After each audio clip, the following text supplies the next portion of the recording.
इस क्वेश्चन में देखो क्या बोल रहा है। ये कह रहा है there are 3 coplanar parallel lines, यानी 3 लाइन है ऐसे। एक लाइन ये है और एक लाइन ये है और एक लाइन ये है। ये तीनों ही लाइन आपस में पैरेलल हैं। If any P points are taken on each the lines, यानी इस लाइन पे पी पॉइंट्स हैं, P points,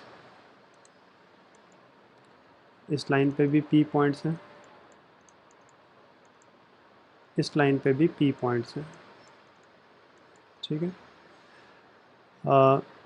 the maximum number of triangles with vertices at these points, हमें बताना है कि मैक्सिमम ट्राइंगल्स कितने बन सकते हैं। जैसे समझो कि एक वर्टेक्स मैंने ये लिया और एक मैंने ये लिया और एक ये लिया, तो एक ट्राइंगल मेरा ऐसे बन गया। ठीक है। तो केस 1 क्या हो सकता है? केस 1 मेरा ये हो गया, जब एक पॉइंट मैंने यहाँ से सेलेक्ट किया PC1, एक पॉइंट मैंने यहाँ से सेलेक्ट किया PC1 और एक पॉइंट मैंने यहाँ से सेलेक्ट किया PC1, तो मेरे इतने ट्राइंगल्स बन गए, यानी P into P into P, that is P cube. एक केस तो ये है। दूसरा केस क्या हो सकता है कि 2 पॉइंट मैंने यहाँ से सेलेक्ट करे पहली लाइन से और एक पॉइंट मैंने यहाँ से लिया, तो ये मेरा ट्राइंगल बन गया। ठीक है। तो केस 2 मेरा क्या बन गया? केस 2 मेरा हो सकता है कि 2 पॉइंट यहाँ से सेलेक्ट करें और एक पॉइंट यहाँ से सेलेक्ट किया, या फिर एक पॉइंट यहाँ से सेलेक्ट किया, यानी ऐसे हो जाएगा PC2 और बाकी इसमें से और इसमें से P ये है और P ये है, P पॉइंट्स ये हैं और P पॉइंट्स ये हैं। इन दोनों को मिला करके 2P पॉइंट्स में से कोई भी एक पॉइंट सेलेक्ट कर लो, क्योंकि 2 पॉइंट तो मेरे इस पे हैं, या तो मैं यहाँ से एक पॉइंट या फिर यहाँ से ले लूँ।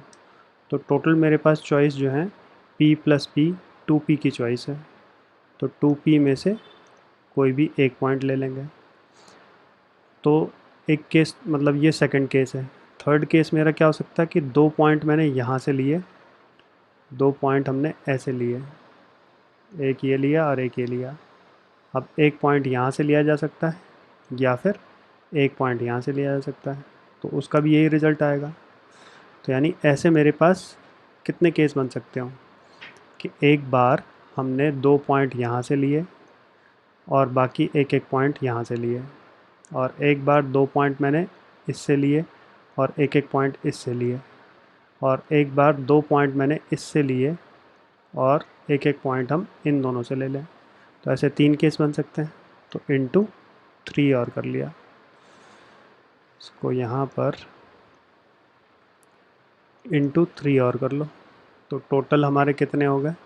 इसको अगर हम सॉल्व करेंगे तो ये हो गया P इंटू P-1 ओवर 2, और 2PC1 इज़ 2P इंटू 3। तो ये हो गया, 2 से 2 कैंसिल आउट हो जाएगा, यानी P² 3P² P-1, तो total will be P cube plus 3P² P-1। तो दोनों में से कॉमन ले लो P², तो क्या बच गया? P प्लस 3P-3, तो इट इज़ P² 4P-3। बस ये मेरा आंसर आ जाएगा। P², ये C मेरा आंसर आ गया।